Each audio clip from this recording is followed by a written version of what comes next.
Olá, pessoal! Sejam muito bem-vindos à terceira aula da Semana de Inclusão Escolar.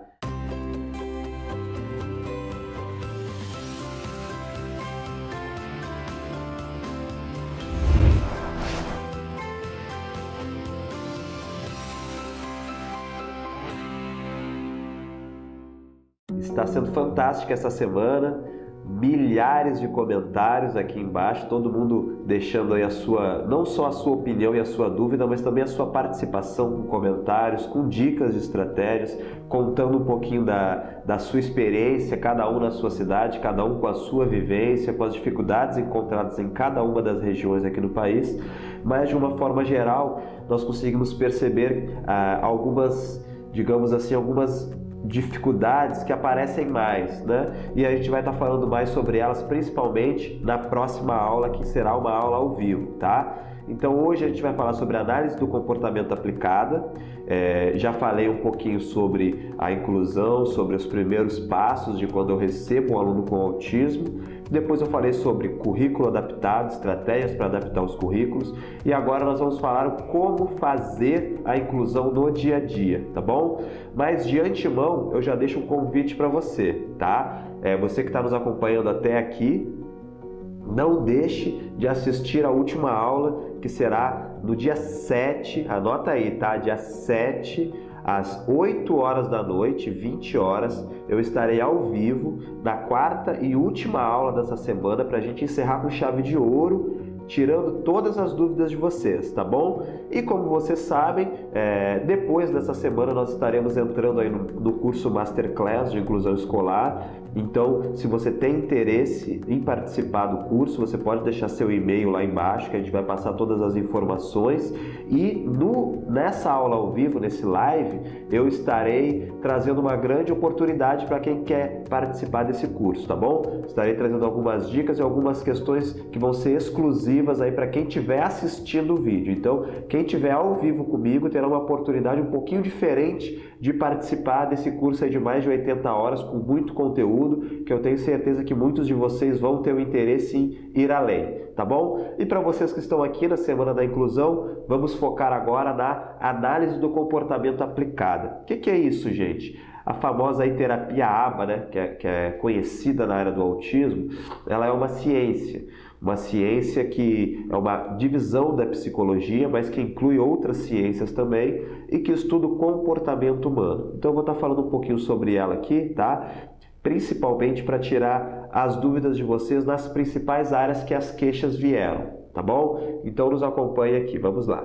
Vou deixar esse material que eu estou lendo aqui para passar para vocês como um apoio, eu vou deixar disponível aqui para download também, além de outros materiais. Então nós tivemos no total da semana 12 materiais disponíveis para download, 4 por aula e tem mais 4 aqui para vocês baixar. Salve todos esses materiais para vocês usarem no dia a dia de vocês, tá? Gente, vamos passar então os tópicos aqui só para resumir o que a gente falou até hoje aqui na semana. Vamos falar sobre o que é a análise do comportamento aplicada. Depois eu vou estar trazendo estratégias para o desenvolvimento de habilidades sociais, como reduzir aqueles comportamentos inadequados, de birra, de crises, de agressões, e como ensinar habilidades de socialização, de linguagem para essas crianças. E depois eu vou estar trazendo um currículo terapêutico adaptado para a escola, como ensinar algumas habilidades para essas crianças, tá? Não só crianças, adolescentes, adultos, para os alunos com autismo, tá bom? Resumindo aqui as aulas anteriores, nós falamos que a inclusão é um processo de construção histórica e nós estamos aqui no país nesse processo.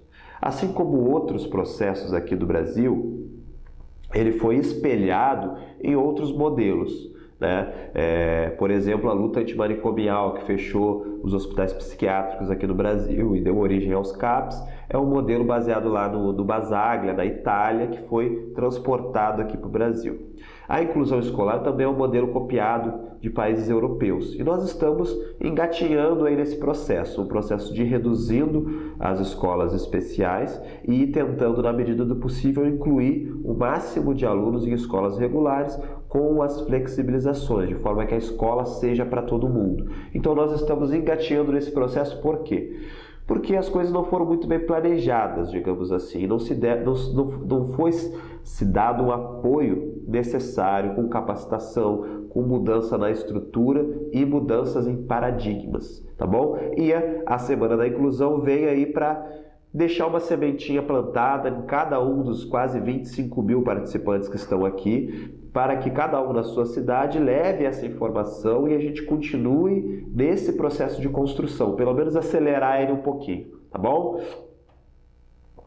Então eu estou mostrando aqui um slide agora com o que seria a inclusão. Vocês percebem a diferença entre os conceitos que foram evoluindo historicamente. Desde uma exclusão, onde essas pessoas elas eram excluídas da sociedade, na Idade Média elas eram abandonadas pelas famílias, lá na Grécia Antiga, na Roma Antiga elas eram atiradas de rochas, então eram realmente excluídas da sociedade, até um período de segregação, que foi um período onde elas estavam sumariamente em escolas e instituições fechadas, né?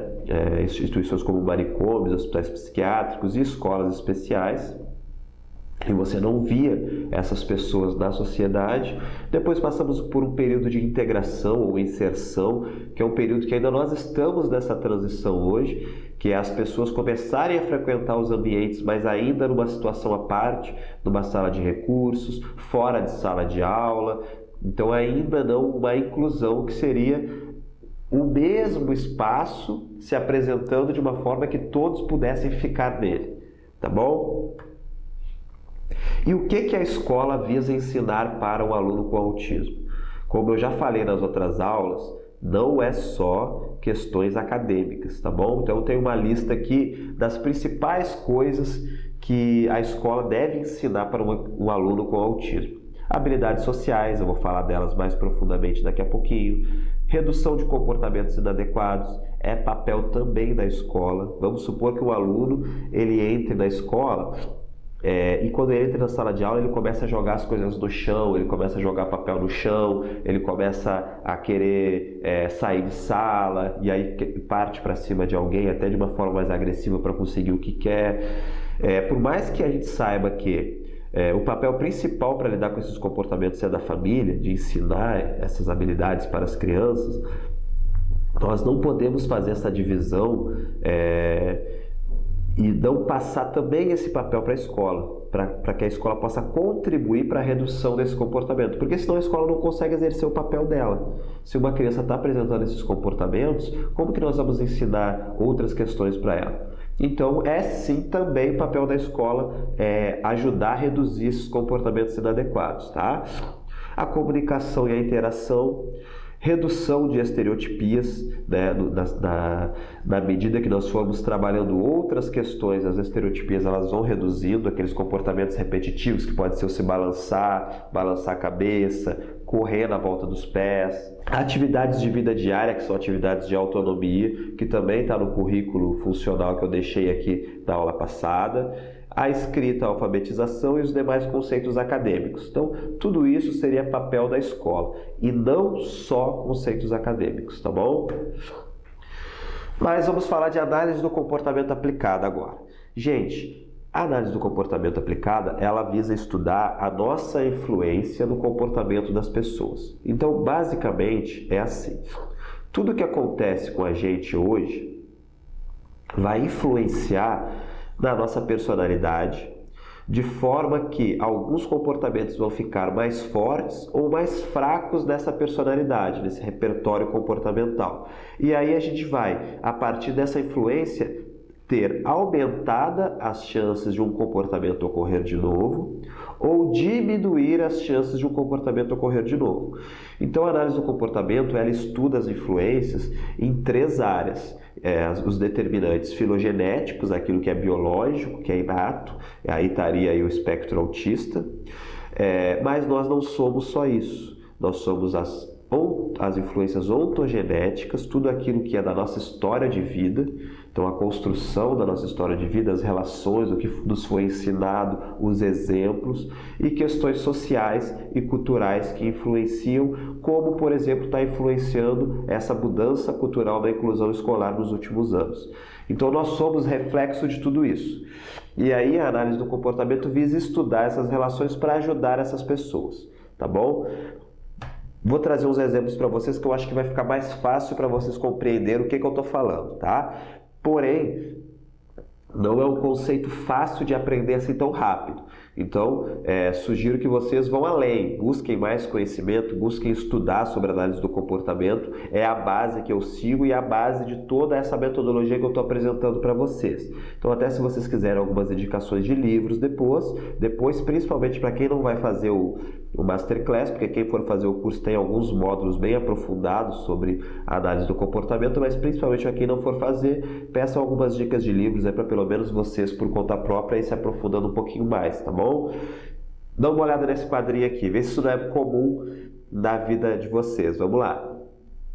Uma criança, ela apresenta o comportamento de chorar, porque ela quer ganhar um sorvete. E aí a consequência é ela ganhar um sorvete. Numa próxima situação que ela quiser ganhar um sorvete, nós estamos aumentando as chances dela emitir o comportamento de choro. Ou seja, dito de grosso modo, nós estamos ensinando a criança a continuar chorando. Isso é científico e é essas relações que a análise do comportamento tenta entender, para que a gente possa criar estratégias que ajudem a criança a aprender outras formas de comunicação, tá? Mais alguns exemplos para vocês. O aluno, ele estava na cantina, né? Queria ganhar um doce. Ele se joga no chão, começa a gritar e aí ele ganha o doce. Exemplo 1.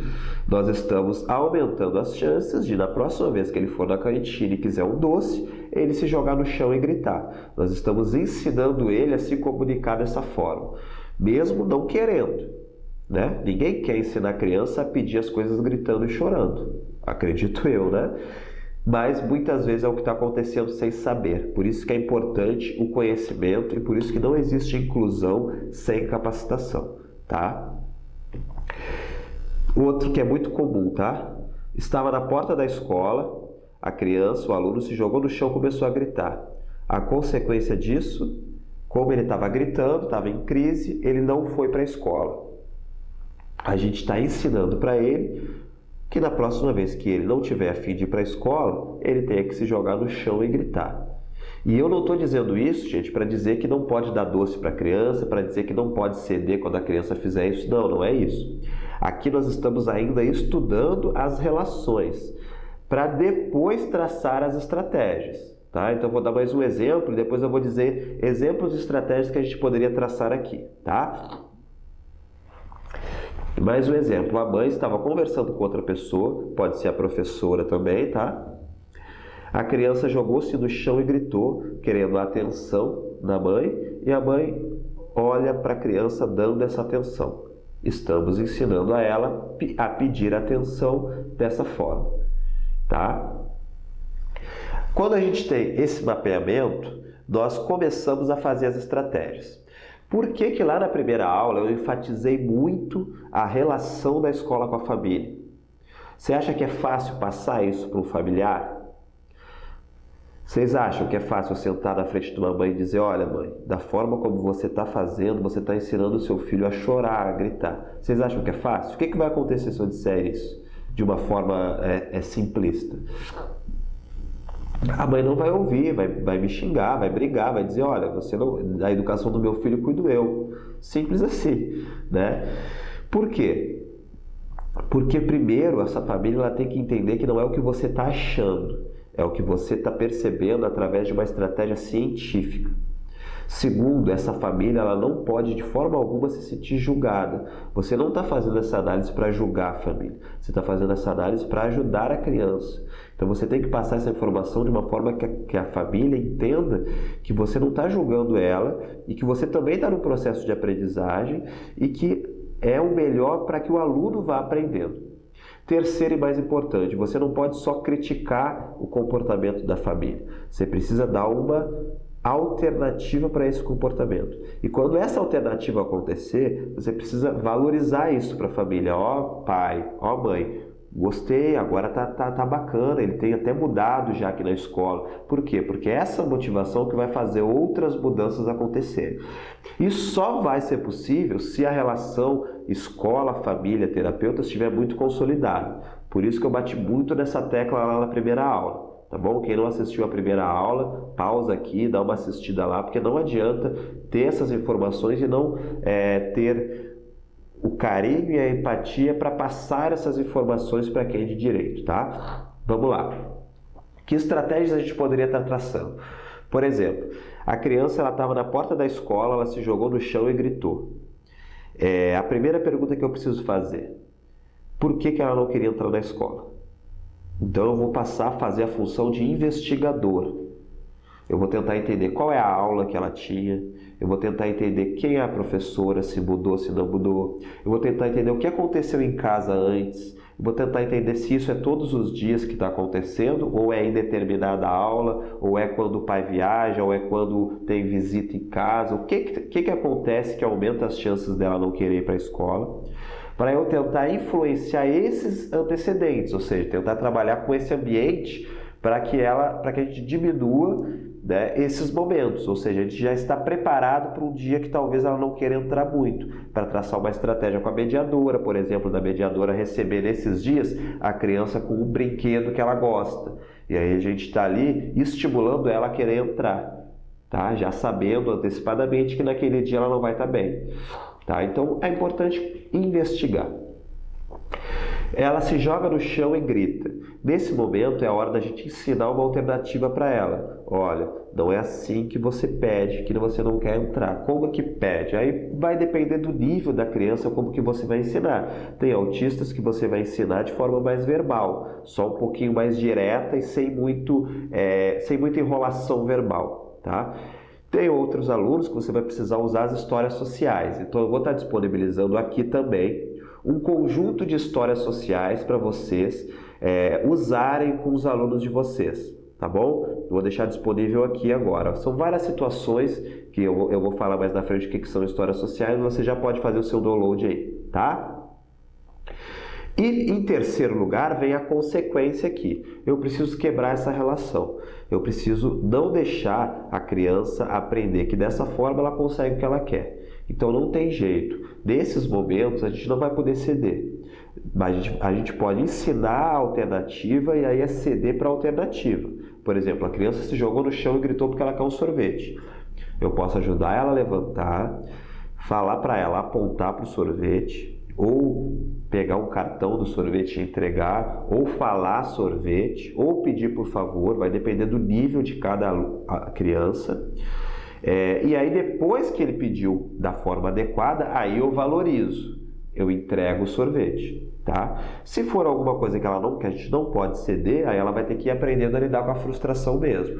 Ou seja, gente, é sempre individual, nós precisamos investigar para poder traçar as melhores estratégias, sempre em conjunto com a família, porque não adianta eu ensinar a criança a apontar para o sorvete e ela ganhar o sorvete durante o período que ela está na escola, se no outro ambiente, o resto do dia, ela pede de outras formas, chorando, gritando, batendo, enfim, não adianta. Então tem que ser sempre em conjunto, tá? A inclusão ela só acontece, o desenvolvimento do aluno só acontece de forma integral mesmo com a união, com a generalização do comportamento, tá bom? Que outras respostas inadequadas, além dessas que eu falei, de se jogar no chão, gritar, a gente chama de comportamentos inadequados, que é o que a gente visa ensinar aí para os nossos alunos.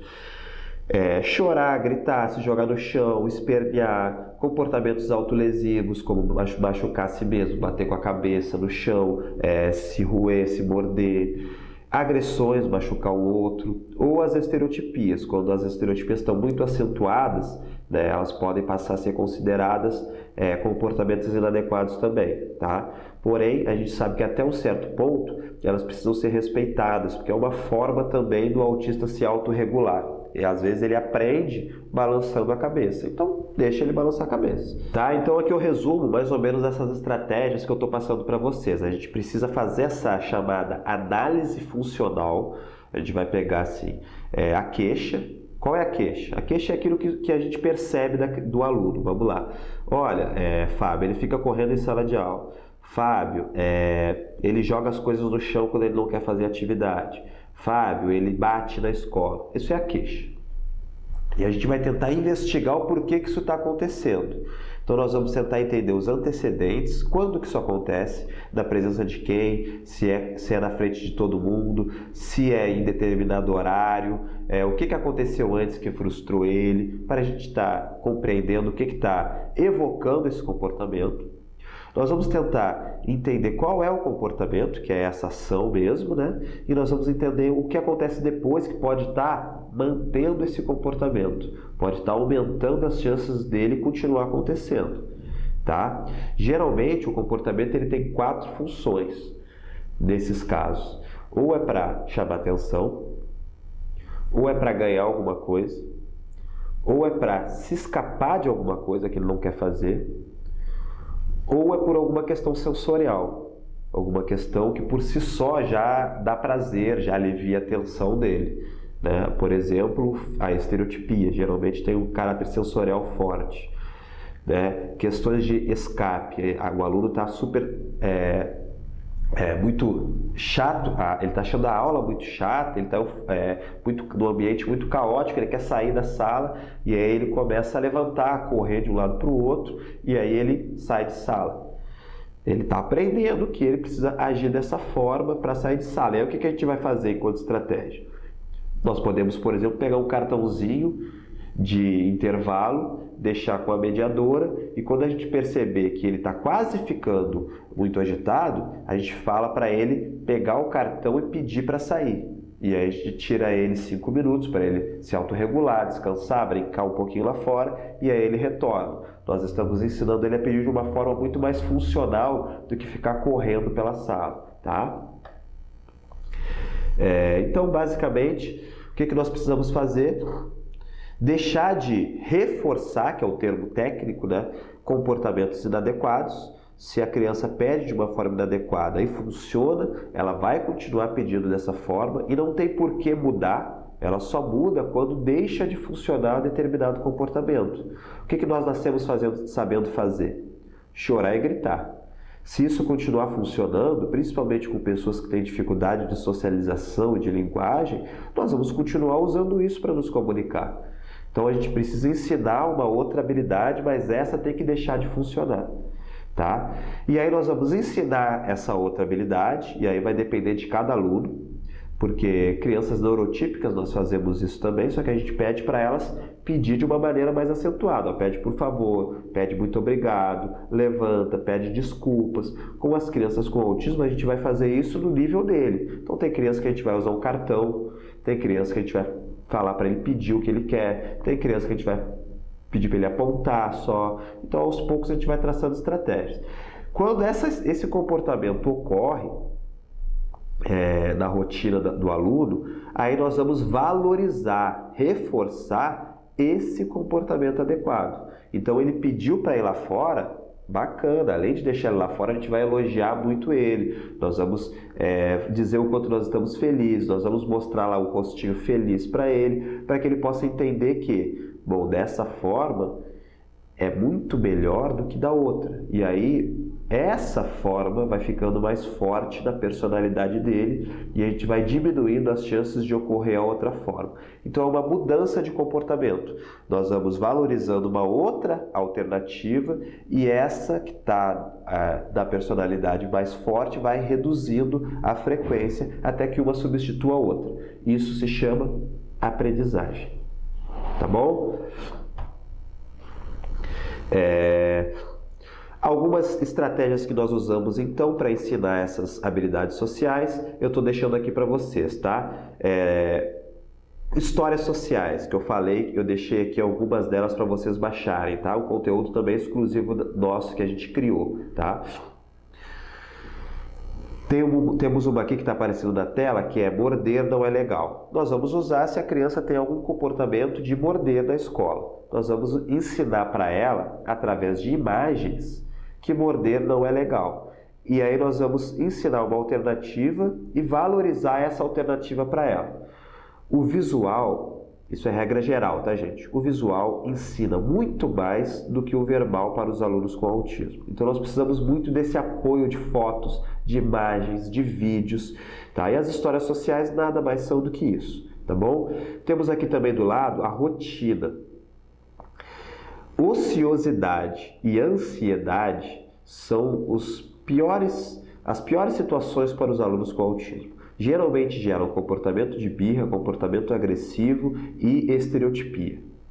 Então nós precisamos reduzir o tempo ocioso, o tempo solto, e nós precisamos reduzir a ansiedade. Como? Antecipando aquilo que vai acontecer e mantendo as regras bem firmes, né? A rotina bem estabelecida e que a criança saiba que rotina é essa. E aí a gente também usa o apoio visual. Quadros de rotina, ou, por exemplo, o que eu estou mais indicando agora é o aluno, por exemplo, ele está sentado aqui, tem uma parede do lado dele. Nós vamos colocar um velcro do lado da mesa dele e nós vamos colocar as fotos da rotina na sequência desse velcro. Tá dando para entender? Toda a sequência, ele chega na escola, ele vai para o horário de oração, por exemplo, algumas escolas têm, ele vai depois para o horário de chegar na sala, estudar, vai para o horário do recreio, horário do lanche, mais atividades, o pai vem buscar, ele indo embora. Então toda a sequência que vai acontecer ao longo da rotina dele. E quando for passando a rotina, a gente vai tirando a foto. Então eu tiro a primeira foto, mostro para ele, guardo, ele já sabe que vai fazer aquilo que eu mostrei. Quando acabou, eu vou lá com ele na rotina, tiro a segunda e a gente vai tirando todas até passar o horário todo.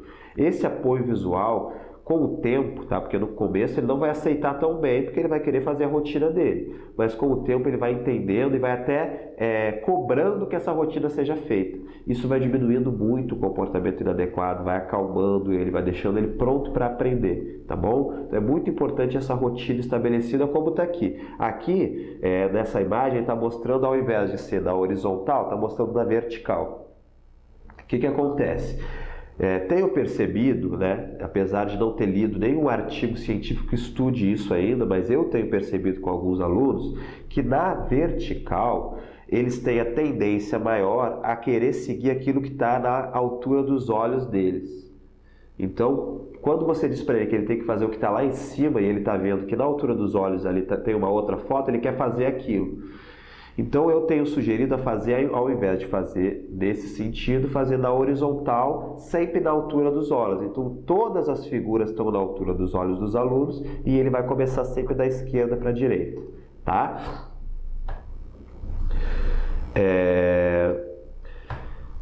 Gente, até aqui eu falei sobre habilidades sociais. Porém, a escola não é só para isso, né? Aqui numa escola nós precisamos ensinar, além dessas habilidades, outros diversos ensinos de todas aquelas habilidades que eu deixei lá nos currículos funcionais ou outras que possam aparecer a partir das dificuldades, das peculiaridades de cada aluno, tá? Existe um método para ensinar algumas habilidades que muitas vezes nós não conseguimos, na maioria das vezes, nós não conseguimos ensinar pelos métodos tradicionais. Vamos lá. Como que eu aprendi a escovar os dentes? Como que vocês aprenderam a escovar os dentes? Hein? Lembram? Provavelmente eu aprendi escovando os dentes, olhando meu pai, olhando minha mãe, alguém me ajudou ali a botar pasta, eu fui escovando, alguém pode ter me mostrado algum desenho, algum livro que também o personagem escovava os dentes, e aí eu fui aprendendo, fui sendo elogiado por isso e fui aprendendo rapidamente, né? Muito pela imitação.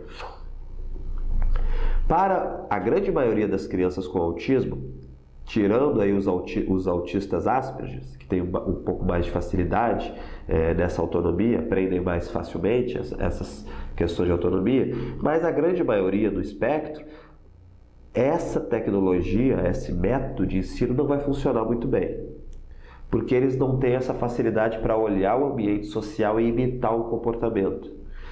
E aí parece que ele não vai ensinar. E o que acontece geralmente? Nós passamos a fazer por eles. E isso é um perigo, porque se eu faço por eles, ele não vai aprender nunca.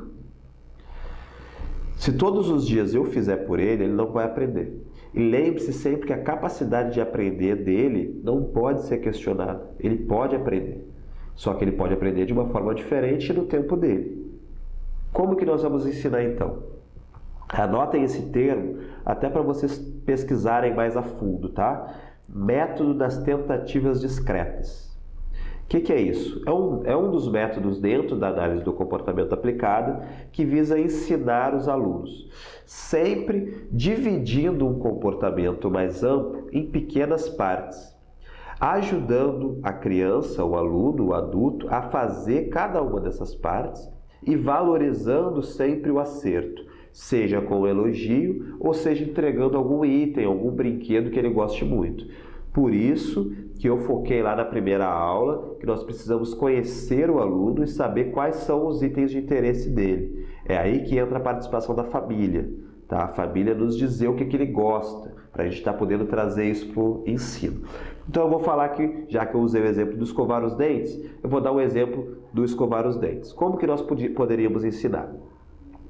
Primeiro, ter esse apoio visual de cada uma das partes, e olha como é complexo escovar os dentes. Nós precisamos abrir a pasta, nós precisamos pegar a escova, segurar, nós precisamos botar a quantidade exata de pasta, nós precisamos levar a escova até a boca, a coordenação motora, nós precisamos escovar todos os dentes, depois nós precisamos enxaguar a boca, não pode engolir, tem que cuspir fora, precisamos lavar a escova, fechar a pasta, guardar tudo, lavar o rosto, secar o rosto, fechar a torneira e sair do banheiro. É muita coisa, só que para a gente é automático. E aí quando um aluno, uma criança não consegue fazer toda essa sequência, nós dizemos que ele não é capaz. Mas não é isso. Ele precisa aprender num ritmo mais lento. Então, como que eu vou fazer? Método das tentativas discretas. Eu pego cada uma dessas partes e eu vou ajudando fisicamente o aluno a fazer. Então, eu pego a mãozinha dele, mas eu não faço por ele. Eu pego a mãozinha dele, ele segura a escova, eu abro a pasta se ele ainda não consegue abrir, mas eu já peço para ele botar a pasta, eu dou uns toquezinhos na mão dele, posso até ajudar ele a escovar, mas olha, é ele que está escovando, tá? E aí eu vou fazendo com ele aquilo que ele ainda não pode fazer e vou deixando ele fazer aquilo que ele já pode.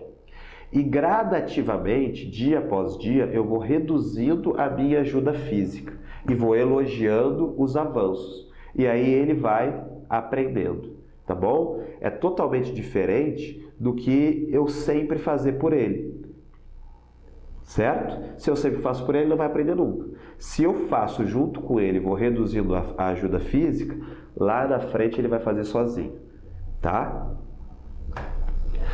Então eu coloquei aqui algumas das habilidades que estão lá naquele currículo básico. Dentro do currículo funcional, tem algumas habilidades chamadas habilidades básicas. Essas habilidades são aquelas que, se a criança, ou muitas vezes o adolescente, o adulto, principalmente em escolas especiais, eles não têm esse aprendizado, todo o resto fica prejudicado. Então nós precisamos focar em ensinar isso. E parece às vezes que isso não é papel da escola. Parece às vezes que esses comportamentos não são aprendidos. Mas aí que está o ledo engano. Esses comportamentos também são aprendidos, nós também podemos ensinar e nós só vamos ensinar os outros comportamentos, as outras habilidades, se o aluno já tiver adquirido pelo menos em parte isso. Por isso que eu coloco no currículo funcional do aluno essas questões, tá? Então eu estou trazendo habilidades básicas partindo do pressuposto de que essas são as maiores dificuldades das escolas.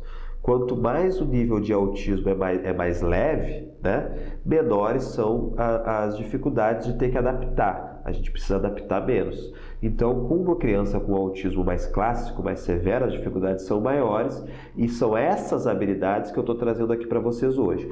Então, logicamente, que quem tem aluno com autismo mais leve, muitas questões aqui não vão estar se enquadrando. É só para dar alguns exemplos para vocês e aí depois eu posso estar dando outras dicas para outros públicos, tá? Adolescentes do ensino médio, ensino fundamental 2, adolescentes Asperger que estão lidando com questões relacionadas à depressão, a bullying, que é muito comum. Então tem várias outras estratégias que vão poder estar traçando. Não tem como abordar todo o assunto nessa semana, mas eu resolvi trazer aqui para vocês aquilo que eu acho que é o mais complicador para as escolas, tá bom? Primeira habilidade, gente, uma queixa que apareceu muito aqui nos comentários. Poxa, eu quero ensinar um determinado aluno, mas ele não para, ele não consegue ficar sentado, ele só fica andando na sala ou andando na rua, ele não consegue ficar dentro de sala sentado. Como que eu posso ensinar uma criança a sentar? Isso também pode ser ensinado. Uma dica que eu sempre passo para as famílias, por exemplo, é quando a criança estiver em casa, a gente colocar ela sentada na frente da televisão para ela ver o desenho que ela gosta, a gente ficar com o controle remoto na mão.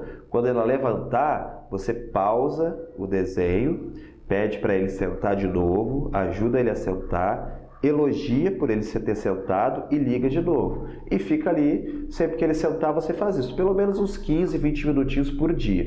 Fazendo todo dia, ele vai aumentando o tempo de ficar sentado. Porque o ficar sentado também requer um novo equilíbrio. Ele precisa reduzir a estereotipia e se sentir bem, se sentir confortável sentado. E ele só vai adquirir isso ficando. Gradativamente você vai aumentando esse tempo. Então, como que nós fazemos? Nós pegamos os itens, tá? E aí, basicamente, esse ensino vai se dar da mesma forma para todas essas habilidades que eu vou estar trazendo aqui. Você separa um item que a criança gosta muito. Então, você precisa conhecer esse aluno e você precisa pedir para a família levar isso para a escola. Ah, ele gosta da Turma da Mônica. Tem algum boneco de Cebolinha? Traz para a escola, deixa aqui guardadinho. Ele gosta de dinossauros, vamos trazer uns dinossauros, vamos deixar aqui guardadinho. Para esse momento, a gente vai pegar isso que ele mais gosta, vamos estar pedindo para ele sentar, sempre com a mesma instrução, fulano, senta. A gente ajuda até um pouquinho ele a sentar, e aí quando ele sentar, você entrega o que ele gosta. Quando ele se levantar, você não vai focar em forçar a criança a sentar, nunca. O ensino tem que ser sempre prazeroso, sempre divertido, tá? Você vai focar em tentar tirar dele aquilo que está chamando a atenção dele. Você tira e você pede para ele voltar através do estímulo. Se ele não voltar, você pode até ele, pedir para ele voltar, pedir para ele sentar e entregar de novo. E aí você vai vendo mais ou menos, pode até anotar, o tempo médio que ele fica sentado. E fazendo isso diariamente, você vai aumentando gradativamente esse tempo, partindo primeiro das atividades e interesses que ele mais gosta, até outras atividades menos interessantes para ele, tá bom? Um outro procedimento que a criança ela precisa já ter o comportamento de sentar pelo menos alguns minutos para poder estar trabalhando o comportamento de aguardar é o comportamento aqui de aguardar ou esperar, do qual a criança tem que ficar esperando alguma coisa acontecer, esperar a vez dela na fila, esperar a vez dela no brinquedo, esperar o almoço que está chegando, esperar a professora iniciar a aula. Esses momentos de aguardar, às vezes, são os momentos que a criança com autismo não consegue esperar e começa a explorar o ambiente. Isso também pode ser ensinado. Como? Nós vamos usar uma frasezinha dizendo assim: minha vez, sua vez. Então, principalmente para as mediadoras, e aí que está a chave da inclusão, a mediadora é a principal função e precisa estar capacitada. Tá? A mediadora precisa saber disso, para fazer essas atividades. A professora não consegue dar conta disso. Né? A mediadora vai pegar aquelas atividades, os itens que ele mais gosta, algum jogo, alguma dinâmica durante o horário do recreio e vai estar trabalhando o aguardar com ele. Ó, é minha vez agora de jogar. E aí você faz a sua vez, agora é a sua vez. Você entrega para ele esse item, deixa ele brincar um pouco e depois você fala, ó, agora é minha vez. Você retira dele, brinca um pouquinho, depois devolve, elogia por ele ter aguardado e vai trabalhando isso. O que pode acontecer no começo? Pode acontecer de a criança não estar acostumada com isso e não querer ceder, né? Então a criança ela está aqui com o brinquedo dela, quando você tenta retirar, ela não quer ceder, ou mete a mão para pegar. O que você vai fazer? Você vai tentar pegar dela da melhor maneira possível. Você vai dizer assim, olha, a tia vai pegar, hein? Vou pegar, é minha vez. Aí você vai, faz uma cosquinha ali e pega dela. Aí você fica um pouquinho só com o brinquedo, tá? Brinca um pouquinho, vai falando para ele, só um pouquinho, já vou te entregar. E aí você entrega e elogia. Muito bem, você esperou, agora sim, agora é a sua vez. Aí você deixa ele brincar um tempo maior. Se você fica 15 segundos com o brinquedo, você deixa 40, 50 segundos com ele. Aí você pega de novo e vai fazendo essas trocas, sempre elogiando ele e aumentando o tempo gradativamente. Esse comportamento de aguardar vai fazer uma diferença muito grande no dia a dia da criança. Quando ele aprender a aguardar o tempo dele, ele não vai querer furar fila do parquinho, ele não vai passar na frente das outras crianças, ele vai aguardar, por exemplo, quando estiver com a família no restaurante e o almoço ainda não vem, ele vai aguardar o pai chegar quando o pai foi comprar alguma coisa e está demorando para chegar. Então, esse comportamento dá uma grande autonomia e ajuda muito no desenvolvimento desse aluno, tá? Seguindo aqui, gente, temos mais duas, tá? Imitação. Eu já falei lá na outra aula que o comportamento imitativo, ele é primordial para os alunos com autismo. Aquele aluno que não aprende imitando, nós precisamos ensinar ele a imitar. Como que a gente vai ensinar isso? Da mesma forma, nós vamos pedir para ele fazer igual. Nós vamos fazer um comportamento, vamos ajudar ele a fazer esse mesmo comportamento e depois nós vamos elogiando e parabenizando ele. E, em algumas vezes, até entregando alguma coisa para ele. Por exemplo, eu bato palma, peço para ele bater palma. Se ele não bateu, eu pego a mãozinha dele, ajudo ele a bater junto e aí eu elogio e vou fazendo com ele. Aí eu posso, além de bater palma, eu posso estar pedindo para ele pular. Então eu pulo e peço para ele pular. Eu dou tchau para alguém, peço para ele dar tchau. E aí vários comportamentos, eu tenho uma lista de comportamentos de imitação, tanto de movimentos corporais quanto de jogos. Eu jogo uma bolinha na cesta, eu peço para ela jogar a bolinha na cesta. Eu ando com o carro, eu dou o carro para ele, peço para ele fazer igual. Se ele não faz, eu pego a mãozinha dele e faço igual. Aí eu pego, faço, peço para ele fazer. E a gente vai trabalhando a imitação desse aluno, tá? E na área da linguagem, já falei do apontar, que é importante. E no seguir instruções, eu peço para a criança abraçar, beijar, dar carinho, dar tchau, pegar alguma coisa. Tudo instrução de um passo só, ou seja, pega, abraça, levanta, beija, senta, deita. Tudo instruções simples que eu vou ajudar ele a seguir o meu comando. E depois eu vou elogiar. Então, gente, como vocês estão vendo, eu deixo aqui agora mais algumas para vocês, como imitar sons, contato visual, pareamento de figuras e objetos, reconhecer pessoas familiares, cores, partes do corpo. Então aí a gente já está entrando mais na área acadêmica, né? Tudo isso são formas de ensinar as habilidades que vão estar no currículo desse aluno. Então, por que eu peguei esses exemplos para passar para vocês? Porque eu quero deixar uma mensagem que eu acho que é muito importante. Todo aluno tem o que aprender. Nós precisamos tentar entender o que ele precisa aprender e buscar estratégias para ensinar. Independente do aluno, do grau de autismo, das dificuldades, todo aluno tem o que aprender. Então, qualquer queixa se transforma em estratégia de ensino. Vamos supor uma queixa assim, poxa, ele só fica correndo na escola. Qual é a estratégia de ensino? Eu preciso trabalhar o sentar com ele. Eu preciso aumentar o tempo dele sentado. E se eu conseguir isso, já é um grande avanço na vida dele. Poxa, ele não consegue aguardar a vez dele, então vamos ensinar ele a aguardar. Pô, ele não imita, não tem jeito dele imitar o que eu estou fazendo, então vamos ensinar ele a imitar. Ele não tem comunicação, ele não fala, então a gente vai ensinar comunicação alternativa. Ou seja, sempre tem uma estratégia de ensino. A gente que precisa buscar, eu deixei aqui poucas, mas só alguns exemplos para vocês perceber que existe muita bibliografia sobre isso. Aqueles que estarão comigo no curso vão aprender todas essas de forma bem aprofundada. E aqueles que não puderem fazer o curso, busquem estudar isso a fundo, peguem outros materiais, leiam mais sobre método das tentativas discretas, sobre análise do comportamento aplicada, vão em busca do conhecimento, porque, gente, por mais que a Semana da Inclusão seja uma semana encantadora e está sendo fantástico para mim estar aqui, não existe jornada de um passo só. Eu quero que vocês, depois dessa semana, estejam motivados para ir além, para buscar outros conhecimentos e realmente se aprofundar cada vez mais, porque realmente é muita coisa e não é fácil fazer uma inclusão. É possível, É lindo de ver quando acontece essa união, quando acontece esse modelo. Tem algumas crianças que eu atendo aqui e alguns adolescentes também, que nós conseguimos realmente ver isso funcionando. É muito bonito de ver a união, o planejamento, a mediadora capacitada, as questões acontecendo mesmo, a aprendizagem acontecendo. Não é fácil, é preciso de um envolvimento aí de ambas as partes, todo mundo, cada um na sua parte, mas é possível. E se é possível acontecer com um aluno, é possível acontecer com todos. Tá? Então é a mensagem que eu deixo para vocês. Façam a parte de vocês para que a gente consiga melhorar esse quadro aí da atual inclusão que se encontra no país hoje.